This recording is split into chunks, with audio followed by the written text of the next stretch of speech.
Arrancamos una nueva edición de Café Financiero con toda la información necesaria para manejar mejor tu dinero. Ya se encuentra Ana Pedotti. Ana, ¿qué tal? ¿Cómo andás? Hola Ale, ¿qué tal? Muy contenta de estar acá. Bueno, hoy nos vas a hablar de los nuevos créditos hipotecarios que va a anunciar el gobierno en las próximas semanas. Sí, se espera que el gobierno anuncie nuevos créditos para la construcción y viviendas a estrenar. Muy bien, también se encuentra Germán Gómez Picasso. ¿Qué tal, Germán? ¿Cómo andás? Hola Alejandro. Bueno, nos vas a contar cuáles son las expectativas que hay en el sector inmobiliario con respecto al nuevo blanqueo de capitales que instrumentó el gobierno para fomentar la construcción, ¿no? Sí, mucha expectativa. Muy bien, bueno, mucha te vamos a contar. Bueno, más adelante vamos a hablar de la contratación digital de seguros de vida y en el último bloque vamos a conversar con el economista Enrique Sewach para analizar la situación y las perspectivas de la economía argentina. Quédate con nosotros, vamos a una breve pausa y en instantes regresamos con todos estos temas.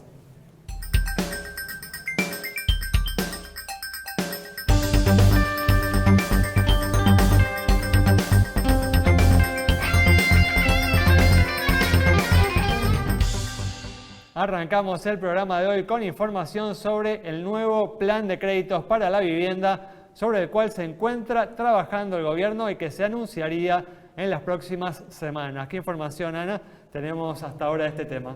Bueno, el ministro Ferraresi adelantó algunas pautas de este crédito que obviamente el gran anuncio lo van a dejar para el presidente de la Nación porque es algo muy esperado en la clase media sobre todo. Recordemos que en los últimos 2-3 años hubo una fuerte baja de los créditos hipotecarios luego del boom y luego fracaso de los créditos UBA. La principal clave de lo que adelantó el ministro es que esta nueva línea crediticia no va a estar atada al coeficiente UBA que sigue la evolución de precios del IPC, sino que va a vincularse con el incremento de los salarios, del coeficiente de variación salarial, por lo cual es un poco más atractivo o le da una tranquilidad extra a las familias de que no va a aumentar más de lo que su sueldo puede pagar y va a poder seguir costeando la cuota de estos créditos. Tal cual, como sucedió, ¿no?, con los créditos IVA en los últimos años, en donde la inflación se empezó a desalinear de la evolución de los salarios, ¿no? Exactamente, ese sería como el dato más fundamental. Ya se está trabajando con el banco hipotecario y hay diferentes líneas de crédito. Por ejemplo, para la construcción ya se adelantó que este crédito va a cubrir el 100% de la obra de viviendas nuevas. Lo mismo para refacción o ampliación de los hogares o terminación de obra. Muchas obras que quedaron por la mitad, bueno, van a poder cubrirse todo lo que quede de la obra. Y también va a haber una parte para la compra de viviendas a estrenar, que puede ser para primera vivienda y un dato que es fundamental, que también puede ser para segunda vivienda, o sea, una familia que accede a una propiedad quizás un poco más grande, bueno, va a poder acceder a la financiación del 80% de esa propiedad. Y bueno, también obviamente está contemplada la refacción y la ampliación de tanto primera vivienda como segunda vivienda. Hay mucha expectativa y el anuncio va a estar en estas semanas de parte del presidente. Muy bien, bueno, cuando se dé este anuncio brindaremos entonces más detalles sobre esta nueva línea, pero justamente vinculado con este tema se encuentra, ¿no?, el blanqueo de capitales que instrumentó hace unas semanas el gobierno, también orientado a fomentar la construcción. ¿Y qué expectativas, Germán, hay respecto a este blanqueo en el sector inmobiliario? Sí, antes que el blanqueo, de verdad, qué necesidad de crédito hipotecario que tenemos en el mercado. Sin duda. El mercado lo está esperando con los brazos abiertos. En el país, no solo en el mercado, sí. ¿no es tan fundamental así una disponibilidad Central. de crédito para la vivienda? Sería lo fundamental para que el mercado inmobiliario funcione y la gente acceda a vivienda, tanto que se habla de la problemática de los alquileres.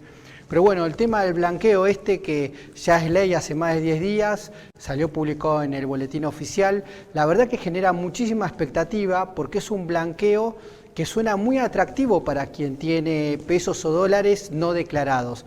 ¿Por qué? Porque va a pagar nada más que el 5% del dinero que va a invertir o en construirse una vivienda o en comprar un departamento o una casa a estrenar, y realmente pagar el 5% aparentemente es una alícuota baja.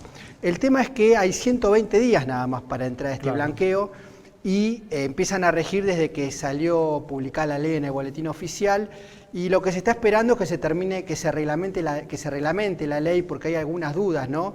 Por ejemplo, uno podría entrar al blanqueo con obras que no tengan más del 50% de avance en su construcción. Claro, ese es el requisito. Es uno de los requisitos, hay que ver cómo se va a medir ese avance, por ejemplo.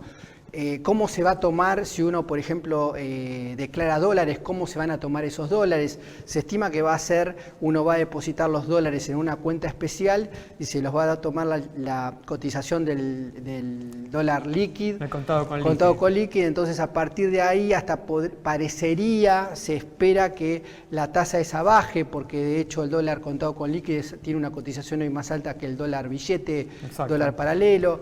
Entonces, bueno, hay muchísima expectativa, pero están todos esperando, como que hasta que no esté la reglamentación, no se sabe muy bien qué va a pasar. Va a depender también de cuántos días tarde la reglamentación. Además, son 120 días que rige este blanqueo, pero los primeros 60 días la tasa es del 5%. Ahora, cuando nos pasamos de los primeros 60 días, de los 60 a los 90 pasa al 10%, y de los 90 a los 120 días, 20% de la tasa que deberías pagar. Entonces, bueno, esto es lo que está generando mucha esperanza, viendo cómo realmente va a ser. ¿Pero te parece una buena alternativa? Es una alternativa para quien estaba pensando, para quien tiene dólares o pesos no declarados, y estaba pensando en construirse una casa o comprarse un departamento o comprarse una casa nueva. Suena, la verdad, muy atractiva, porque mucha gente no construía o no compraba porque no tiene los dólares ahorrados, a lo mejor los fue ahorrando con el tiempo, con su sueldo, pero no los tiene declarados, si no la podía comprar. Entonces se espera que esto movilice, y sobre todo que movilice también en el consumidor final, que a lo mejor tiene un terreno y dice, bueno, aprovecho este blanqueo para construirme la casa. Muy bien, bueno, veremos qué sucede. Y para cerrar este bloque vamos a repasar ahora algunas recomendaciones que hizo días atrás el Banco Central para prevenir estafas virtuales, ¿no, Ana? Es así, Ale. Durante la pandemia hubo un boom de pagos digitales y de comercio electrónico, pero también un boom de la ciberdelincuencia. Uno de los delitos más comunes es el de suplantación de identidad. Entonces el Banco Central lo que hizo fue hacer como un decálogo de cosas que hay que tener en cuenta, sobre todo en las redes sociales, en el correo electrónico y en el home banking y aplicaciones bancarias, para evitar caer en estos fraudes, porque bueno, obviamente que lo mejor de este tipo de delitos es prevenirlo antes de que ocurran, sin duda, fundamentalmente. Entonces, una de las principales aclaraciones del Banco Central es que el Banco Central nunca contacta directamente a ninguna persona por ninguna vía. ¿Por qué esta aclaración? Porque a fines del año pasado circuló un correo electrónico que el remitente parecía ser el Banco Central y citaba a personas por una supuesta deuda, y bueno, muchas personas cayeron en esta estafa. El Banco Central una de las principales cosas que llama es a prestar atención a los remitentes de los correos, porque justamente ahí es donde está la trampa. Claro, chequear que los perfiles sean verdaderos, justamente de perfiles bancarios, nunca enviar información ni datos ni personales y mucho menos bancarios por ninguna red social, ni correo electrónico, ni nada. En cuanto a la seguridad de nuestros dispositivos, bueno, chequear justamente la seguridad de nuestra computadora, de las aplicaciones del celular, verificar cuáles son las que no se utilizan con asiduidad y borrarlas, porque justamente puede entrar algún tipo de virus espía por esa vía. Después, otro de las estafas más comunes es un mensaje o una llamada por teléfono que indica un error y le pide a la persona que se conecte o acceda a su cuenta o vaya al cajero automático. Bueno, el Banco Central lo que te dice es nunca deberías recibir ese tipo de llamadas y actuar. Siempre la acción la tiene que hacer el cliente hacia la entidad. Bueno, recomendaciones entonces para tener muy presentes para evitar estafas virtuales. Con esta información cerramos el bloque, quédate con nosotros. Al regreso vamos a estar dando información sobre contratación digital de seguros de vida.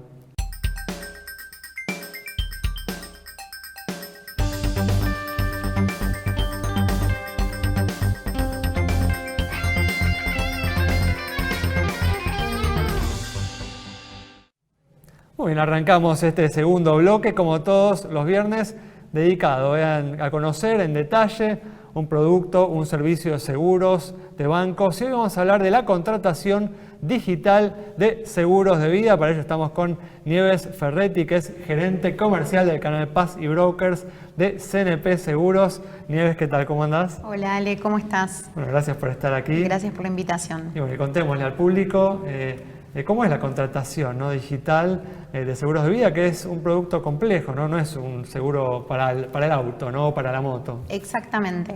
Bueno, desde CNP nosotros creamos una propuesta digital para nuestros canales de distribución, tanto bancos como productores, para que puedan ofrecerle al cliente un entorno seguro de contratación, eliminando ya el papel y la solicitud física que muchas veces traían a la compañía o enviaban por PDF. Hoy la contratación desde el portal de autogestión de productores particularmente se puede hacer de forma online al 100%. El productor hoy carga los datos y la cotización y cotiza las características del cliente y demás con las coberturas que requiere de acuerdo a las necesidades que hay que cubrir. Y luego eso va a la compañía, se suscribe y se emite una póliza digital que le llega al cliente, todo con firma electrónica. Por eso digo que es un entorno seguro. Así que nada, la verdad que... Hay un productor de por medio, además, exactamente, ¿no? Hay un productor o el canal bancario también, que es otro de nuestros canales de distribución. Así que la verdad es que es una gran propuesta de valor de la compañía. Veníamos allá por el 2019 hablando de lo que era la transformación digital y hablábamos de que era una forma de cambiar el trabajo, de cómo trabajar de una forma distinta, y en el 2020 nos encontró esto, ¿no? Así que lo que hoy está haciendo CNP es trabajar muy fuerte en brindar cada vez más herramientas a los productores para vender productos. Y el proceso, decís, es 100% digital. En ningún momento el cliente se tiene que dirigir a una oficina exactamente. física. Hoy no hay barreras. Hoy un productor de Salta le puede vender a un cliente en Ushuaia una póliza de seguro de vida, ¿sí? Hoy la carga, la solicitud es absolutamente online. Luego, una vez de aceptar la propuesta, firma electrónicamente y digitalmente el productor, el cliente llega a la compañía, se suscribe al riesgo y se emite una póliza que le llega al cliente directamente a su email. Obviamente nosotros tenemos 4 productos que hoy comercializamos de esta forma. Uno es un producto de vida con ahorro, vida con capitalización. Uno es un producto que lanzamos en pandemia, que es un producto muy básico, enlatadito y que puede acceder cualquier persona. Nosotros tenemos la creencia de que cualquier familia puede estar asegurada y por una prima muy baja pueden tener una suma asegurada aceptable para hacer frente a determinados, ante la muerte o invalidez de alguna de las personas. Siempre me acuerdo, Nieves, de una directora ejecutiva de tu compañía que yo creo que 10 años atrás nos explicaba que justamente las personas que más necesitan un seguro de vida son las personas que menor nivel de ingreso tienen. Exactamente. Y eso es algo realmente importante y que todavía no sé si se termina de comunicar del todo bien. Mira, yo creo que nosotros como compañía y los productores, asesores de seguros, somos los protagonistas principales de este cambio de mentalidad de nuestro mercado, del argentino. Nosotros tenemos poca cultura aseguradora y tenemos que trabajar muy fuertemente en hacerle entender al cliente que si algo sabemos es que nos vamos a morir en algún momento. ¿Y qué va a pasar si nosotros nos morimos? Digamos, nuestra familia queda desprotegida. ¿Qué pasa si el ingreso que deja de entrar de un momento para el otro? Entonces, por eso nosotros desde CNP creamos este tipo de productos que son seguros inclusivos. Estamos trabajando muy fuerte en microseguros para ir a un determinado nicho en donde hoy nos acercan otras compañías para poder dar una cobertura y proteger a las familias más vulnerables. Muy bien, Nieves, muchas gracias.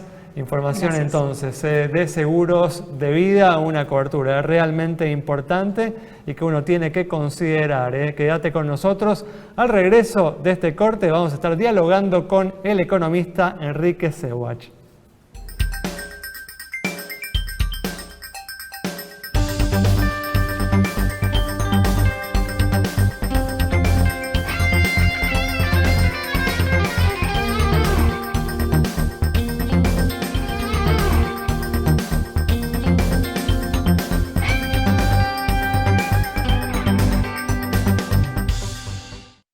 Bueno, arrancamos este último bloque ya con la presencia en forma virtual del economista Enrique Sewach para analizar la situación y las perspectivas de la economía argentina. Enrique, ¿qué tal? ¿Cómo andás? Hola, ¿qué tal? Buenas noches, ¿cómo va? Oh, gracias por atenderme, Enrique. No, por favor, un gusto. Hoy estamos viviendo, ¿no?, un año enturbiado por las elecciones legislativas y los efectos que todavía se hacen sentir de la pandemia de coronavirus. Aún así, se espera, ¿no?, una recuperación superior al 6% de la economía, luego de la caída del 10% del año pasado. ¿Coincidís con estos pronósticos, con estas expectativas que existen? Bueno, primero hay que separar, ¿no? De ese 6 o 7, 5% es básicamente el arrastre estadístico, digamos. Entonces, si la economía argentina no creciera nada este año, igual que sería 5%, porque estás comparando con el promedio del año pasado, que bueno, tuvo toda la caída que vos mencionabas. Segundo, ese crecimiento adicional, digamos, entre puntas de 2 puntos, tiene detrás el supuesto de que se acabó la pandemia, digamos, ¿no? Como he dicho, tenía detrás el supuesto que las vacunas llegaban a tiempo y que eso permitía que ya en este momento, a partir del segundo trimestre, la economía estuviera mucho más normalizada. Ese supuesto no se está dando ni se va a dar, no sabemos cuándo finalmente vamos a poder avanzar con más normalidad, o inclusive hoy hay más dudas respecto a si no va a haber que retroceder. Con lo cual te diría que el 5 está asegurado por estadística, el resto veremos. De todas formas, aún si se dieran estos pronósticos, vamos a cerrar este 2021 con un nivel de actividad económica por debajo del 2019. Sí, claramente.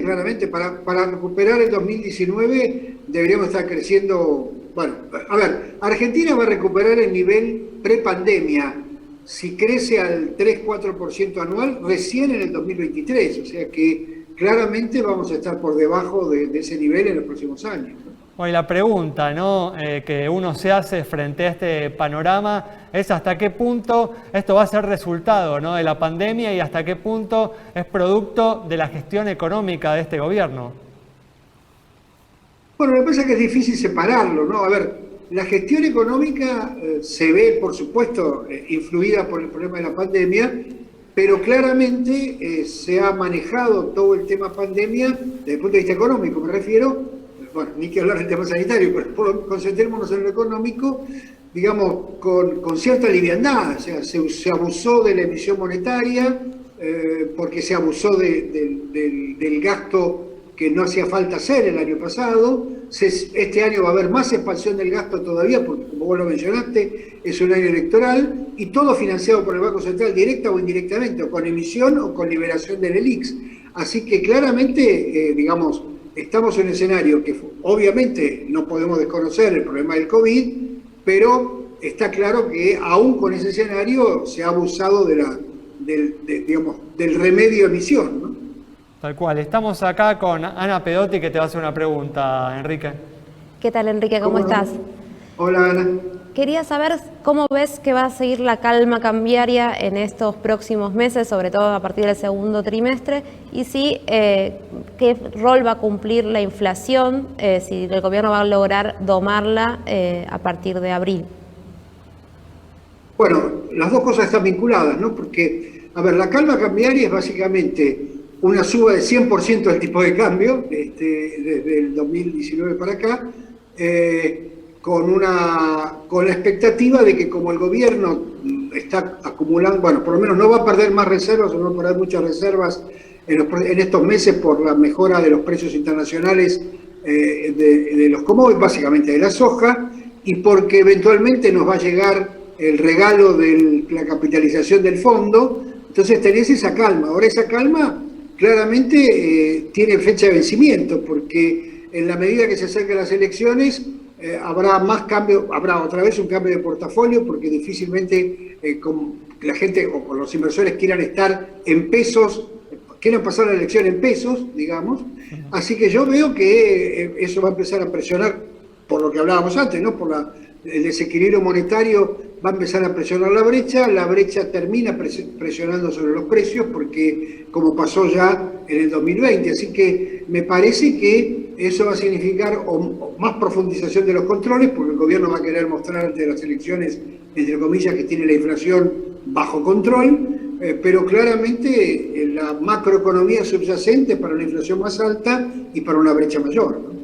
¿Y esperás problemas de abastecimiento en los comercios como producto de ese panorama que trazás, Enrique? Bueno, va a depender de cuántos dólares finalmente se consiga. O sea, acá hay un problema. El gobierno le quiere poner pesos en el bolsillo a la gente, pero el problema es ponerle dólares al Banco Central, porque esos pesos al final del día son dólares, porque vos necesitas insumos, necesitas productos, etcétera, que dependen de los dólares de importación. El gobierno está administrando las importaciones. Cuanto más duro sea la administración de las importaciones, menos abastecimiento va a haber. Cuanto más blando pueda ser, mejor será, y eso va a depender otra vez de si los dólares de la soja se llegan en plenitud, si llega el acuerdo, digamos, perdón, la capitalización del fondo para pagarle, y si de alguna manera esa administra la demanda para que no haya tanto cuello de botella, pero claramente las va a haber. Y el Banco Central viene comprando dólares todas las ruedas, este mes viene siendo récord, pero no se traduce en reservas. ¿Qué es lo que está fallando? ¿Son los controles en el mercado del dólar financiero? Hay una mezcla de cosas. Estuvo pagando deuda porque había vencimientos de organismos, estuvo, sí, efectivamente interviniendo en los mercados libres, entre comillas, de contado con liquidación, etcétera. De manera tal de que, bueno, obviamente no se ha... Y también hubo cambios en las cotizaciones, ¿no? Pero no se olviden que en parte de las reservas están denominados en otras monedas que, dependiendo de la fluctuación del dólar o del valor del oro, aumentan o bajan. Así que las reservas pueden modificarse independientemente de las compras del Banco Central. Así que es una mezcla de cosas, pero claramente no está ganando muchas reservas. De hecho, inclusive los otros días tuvo que vender, en fin. Estamos en un contexto en donde claramente al Estado le faltan dólares y no logra que el sector privado los vuelque, porque claramente con una brecha del 60% y con controles de cambio no hay ingreso de capitales, ¿no?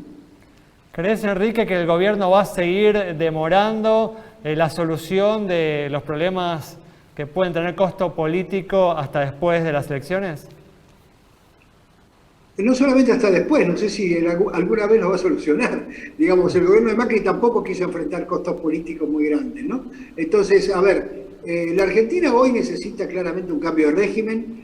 Ese cambio de régimen hoy no está disponible porque requiere un acuerdo político que tampoco está disponible. No creo que esté disponible inmediatamente después de las elecciones. Solo una crisis muy fuerte podría llevar a ese acuerdo. Crisis fuerte posiblemente no haya, hay más tema de estas implosiones más que estas explosiones.